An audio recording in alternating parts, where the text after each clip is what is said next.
money in many situations can actually increase the sensitivity to the lack of self. How so? Because, you would think, first of all, I was so busy working. By the time I was 33, I think 31 or 32, somewhere in there. One day I looked up, I'm like, oh wow, I got $1 million. Nobody makes $1 million, right? You accumulate. Yeah, if you're shooting for $1 million, you won't get there, right? You accumulate. One day you're like, oh, I got $1 million in a bank account. That's what makes a millionaire. Everybody's gonna make $1 million. You make 50 grand a year for 20 years, you made $1 million. But accumulating $1 million. Now I got $1 million, I'm like, damn, this is nothing. Which is like terrifying. There's a line in Wall Street where Bud Fox says, I never knew how poor I was until I started making a little bit of money. Yeah, exactly. I remember one year I made 650 grand. The guy looked at me, I was telling somebody, I said, I made 600 grand this year. And he's like, how do you live on that? I said, excuse me?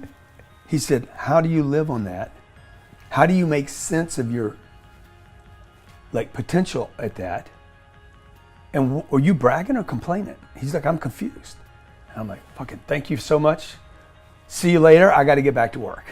Because it was a wake up call, man. I'm like, oh wow, what's available out there? Is that a real estate guy?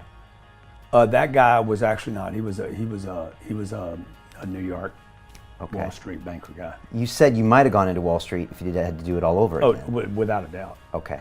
Yeah, I would definitely do like a hedge fund or, Because it scales and there's tons of opportunity and there's things happening there. Yeah. Okay.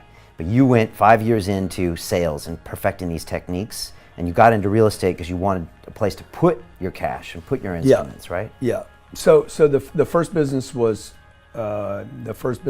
me going out talking to companies. I was cold calling them, businesses around America in the major cities, saying, hey, I have another way to sell things. I want to show it to you.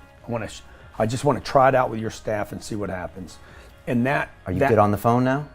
Are you getting pretty good? I'm doing on the phone. And you're pretty good. I'm saying I'm gonna be in town. I'm coming to town. Okay. And they don't know who I am. I have no name. I hadn't written any books. I have no creds. Nothing. Okay. Hey, my name's Grant. I'm coming to town. I'd like to meet you. I'd like to show you something. I'm not interested. Click.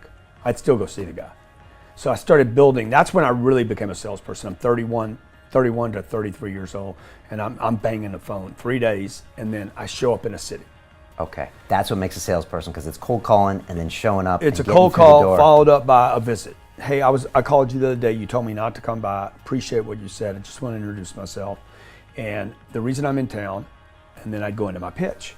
And I'm like, I'm going to have an event here 2 weeks from now. I'm not interested. I know you're not interested. How could you be? You don't have enough information to be interested. Like, that's where I learned to sell. Okay. It wasn't the 5 years before that.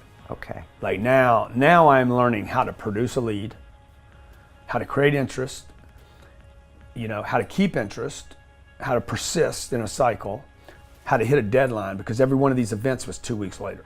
Right.